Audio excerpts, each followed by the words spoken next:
Hello, ginger garlic കിച്ചൻ്റെ പുതിയൊരു വീഡിയോയിലേക്ക് എല്ലാവർക്കും സ്വാഗതം. അപ്പോൾ ഇന്ന് ഞാൻ റോസ് സിറപ്പാണ് നമ്മുടെ വീട്ടിൽ ഉണ്ടാക്കിയെടുക്കുന്നതാണ്. അപ്പോൾ അതിന് വേണ്ടിയിട്ട് അരക്കപ്പ് അളവിൽ പഞ്ചസാര എടുത്തിട്ടുണ്ട്. പിന്നെ ഒരു അരക്കപ്പ് അളവ് വെള്ളവും കൂടെ നമുക്ക് അതിൻ്റെ അകത്തേക്ക് ഒഴിച്ചു കൊടുക്കാം. പിന്നെ നമുക്ക് ഒരു മീഡിയം ബീട്രൂട്ടിൻ്റെ പകുതിയാണ് ഞാൻ എടുത്തിരിക്കുന്നത്, ചെറുതാക്കി കട്ട് ചെയ്തിട്ടിരിക്കുന്നതാണ്. അതും കൂടെ നമുക്ക് ഇതിൻ്റെ അകത്തേക്ക് ഇട്ട് കൊടുക്കാം. ഇനി ഒരു മീഡിയം ഫ്ലെയിമിൽ വെച്ചിട്ട് നമുക്കിതിനെ നല്ലതുപോലെ ഒന്ന് തിളപ്പിച്ചെടുക്കണം.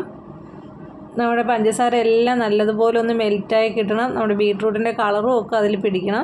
അപ്പോൾ അതിന് വേണ്ടിയിട്ട് നമുക്ക് മീഡിയം ഫ്ലെയിമിലിട്ടിട്ട് നല്ലതുപോലെ ബോയിൽ ചെയ്തെടുക്കാം.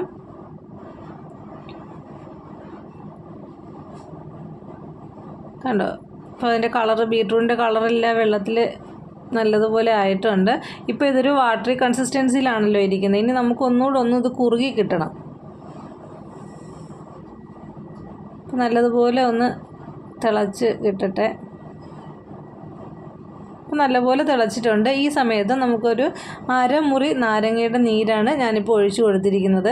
അതുപോലെ പിന്നെ ഇതിൻ്റെ അകത്തേക്ക് ഒഴിക്കുന്നത് റോസ് എസൻസ് ആണ്. അത് 1/4 ടീസ്പൂണിലും താഴെയാണ് ഞാൻ ഒഴിച്ചു കൊടുക്കുന്നത്. കുറച്ച് മാത്രമേ ആഡ് ചെയ്ത് കൊടുക്കുന്നുള്ളൂ. ഇപ്പോൾ നമ്മുടെ വീട്ടിൽ റോസാപ്പൂ ഉണ്ടെങ്കിൽ അത് നമുക്ക് വെയിലത്ത് വെച്ച് ഉണക്കിയിട്ട് അതിട്ട് കൊടുത്താലും മതി. ഈ സമയത്ത് എൻ്റെ അടുത്ത് അതില്ലാത്തത് കാരണമാണ് ഞാൻ റോസ് എസൻസ് കുറച്ചൊന്ന് ഒഴിച്ചു കൊടുത്തിരിക്കുന്നത്.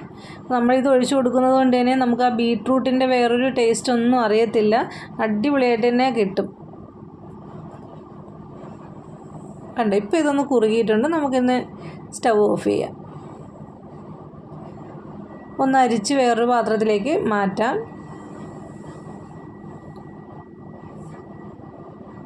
കണ്ടില്ല, നല്ല അടിപൊളി കളറാണ്.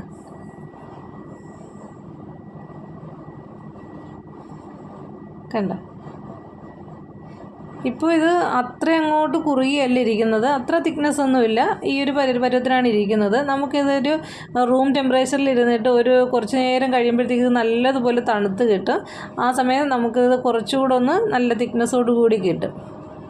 ഇപ്പോൾ ഇതേ നല്ലതുപോലെ തണുത്ത് കിട്ടിയിട്ടുള്ളതാണ്. കണ്ടോ, നേരത്തെ ആ കണ്ടൊരു പാകത്തിനല്ല, ഇപ്പോൾ അത് നല്ലതുപോലെ തിക്നെസ് കൂടി നല്ല കുറുകി കിട്ടിയിട്ടുണ്ട്.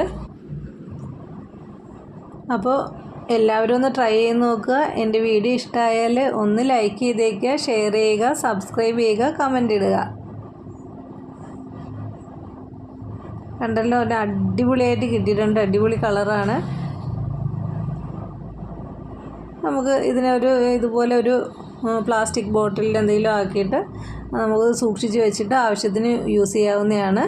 അപ്പോൾ എല്ലാവർക്കും ഇഷ്ടമായെന്ന് വിചാരിക്കുന്നു. നമ്മുടെ ഇന്നത്തെ വീഡിയോ അപ്പോൾ ഇത്രയേ ഉള്ളൂ. Okay, thank you.